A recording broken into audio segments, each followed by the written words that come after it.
இன்றைக்கி ஒரு 1 kg white velvet cake தான் பார்க்க போகிறோம். கஸ்டமர் வந்து இது அவங்களோட பெட்டோட பர்த்டேக்காக ஆர்டர் பண்ணியிருந்தாங்க. ஸோ நம்ம ஒயிட் ஸ்பாஞ்ச் பண்ணிவிட்டு 3 லேயராக கட் பண்ணி வச்சுக்கிட்டோம். அதுக்கப்புறம் க்ரீமுக்கு வந்து பார்த்திங்கன்னா விப்பிங் க்ரீமையும் சீஸ் க்ரீமையும் போட்டு மிக்ஸ் பண்ணி வச்சுருக்கோம்.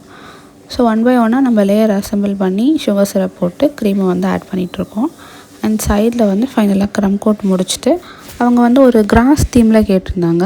லைட்டாக அங்கங்கே கிராஸ் போட்டுட்டு ஒரு டாகோட ஹவுஸு, 2 ஃபாண்டன் டாக்ஸு அண்ட் டாகோட பெடிகிரி பவுல் இந்த மாதிரி கஸ்டமைசேஷன்ஸ்லாம் கேட்டிருந்தாங்க. ஸோ அது எல்லாமே நம்ம ஃபாண்டன்ட்டில் பண்ணி வச்சுட்டோம்.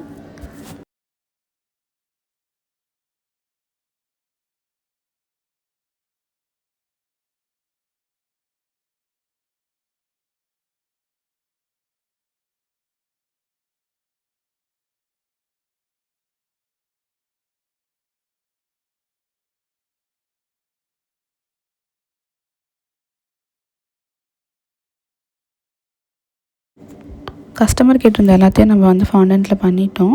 இந்த ஹவுஸ் மட்டும் பார்த்திங்கன்னா சார்ட் பேப்பரில் பண்ணியிருக்கேன்.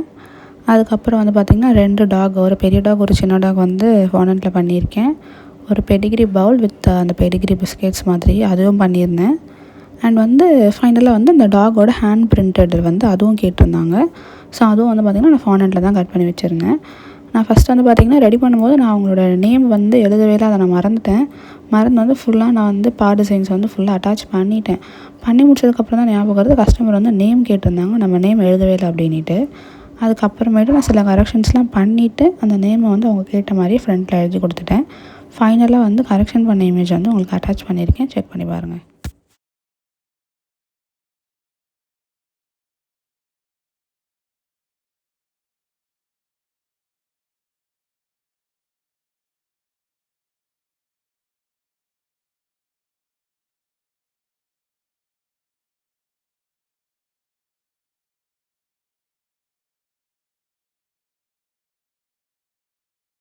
உங்களுக்கும் இந்த மாதிரி கஸ்டமைஸ் கேக் ஆர்டர் பண்ணணும்னா கீழே இருக்க நம்பருக்கு வாட்ஸ்அப் பண்ணுங்கள். தேங்க்யூ ஃபார் வாட்சிங்.